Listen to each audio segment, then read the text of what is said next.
ကမ္ဘာတမိုင်းမှာအကြောက်ဆုံးလူတစ်ယောက်ဆိုရင်ဟစ်တလာကိုမေ့လို့မရပါဘူး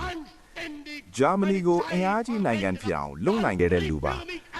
ဒါပေမဲ့သူ့လက်အမားတစ်ခုချင်းစီကသူ့ကိုယ်တိုင်နဲ့သူ့နိုင်ငံကိုပါဖျက်ဆီးသွားခဲ့ပါတယ်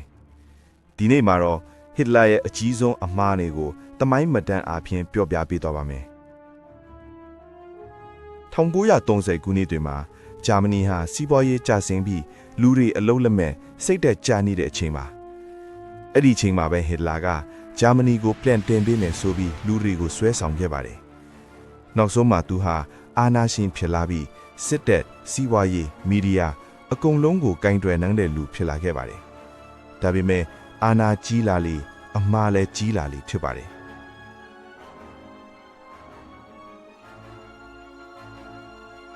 1940ခုနှစ်ဟစ်တလာကအကြီးဆုံးအမှားတစ်ခုဆုံးဖြတ်လိုက်ပါတယ်အဲ့ဒါကတော့ဆိုဗီယက်ယူနီယံရုရှားကိုတိုက်ချင်းပါ Operation Barbarossa လို့ခေါ်ပါတယ်သူထင်တာက3လအတွင်းရုရှားပြိုလဲသွားမယ်ဆိုပြီးဒါပေမဲ့အမှန်မှာယာဒီဥရုမတွက်ထားခြင်းလမ်းကြောင်းရှည်ထောက်ပံ့မှုမလုံလောက်စောင်းရာဒီရောက်တော့စစ်သားတွေကအေးတန်းကြောင့်တေဆုံးပြီးလက်နက်တွေမလုံနိုင်အစားအစာမလုံလောက်ဖြစ်လာပါတယ်ဒီနေရာကနေဂျာမနီစတင်ကျဆုံးသွားတာပါ1941ခုနှစ်ဒီဇင်ဘာဂျပန်ကပလဲစိတ်ကန်ကိုစတင်တိုက်ခဲ့ပြီး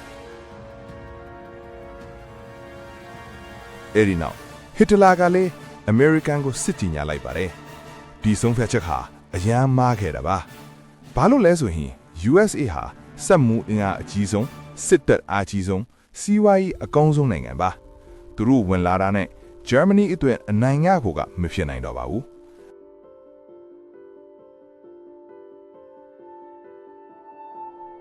အစပိုင်းမှာသူ့ရဲ့လက်အောက်ဘူဂျူကြီးတွေရဲ့အကြံကိုနားထောင်ခဲ့ပါတယ်ဒါပေမဲ့အနိုင်များလာတဲ့အခါငါပဲမှန်တယ်ဆိုပြီးကိုပဲဆုံးဖြတ်လာတာပါ professional စစ်ဗိုလ်တွေကမတိုက်တဲ့ဘူးလို့ပြောရင်ဟစ်တလာကမလိုဘူးငါသိတယ်ဆိုပြီးပြန်ပြောခဲ့ပါတယ်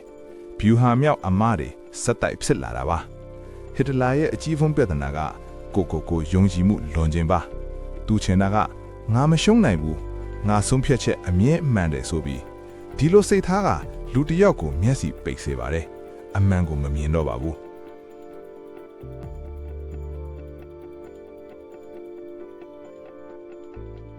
အချင်းတစ်ချင်းထဲမှာဗြိတိန်ဆိုဗီယက် USA ပြင်သစ်မဟာမိတ်များအားလုံးနဲ့တပြိုင်နက်တိုက်တာကမိမိကိုယ်ကိုဖျက်ဆီးခြင်းပါ1944 1945ခုနှစ်ဂျာမနီစစ်တပ်တွေဆုတ်ခွာပြီးမြို့တွေပျက်စီးဘာလင်မြို့ကိုမဟာမိတ်တပ်များဝင်လာပါတယ်1945ခုနှစ်ဧပြီလမှာကမ္ဘာကိုကြောက်ရွံ့စေခဲ့တဲ့ဟစ်တလာဟာကိုယ့်ကိုတတ်တည်ပြီးဘဝအဆုံးသတ်သွားပါတယ်ဟစ်တလာရဲ့သမိုင်းဟာကျွန်တော်တို့ကိုသင်ပေးတာကကိုယုံကြည်မှုလွန်ရင်ဖျက်ဆီးနိုင်ပြီးအကြံပေးတွေကိုနားမထောင်ရင်ကြဆုံးနိုင်ပါတယ်ဒါဟာသမိုင်းတာမကလူဘဝအကျော်ပါသင်ခန်းစာတစ်ခုပါ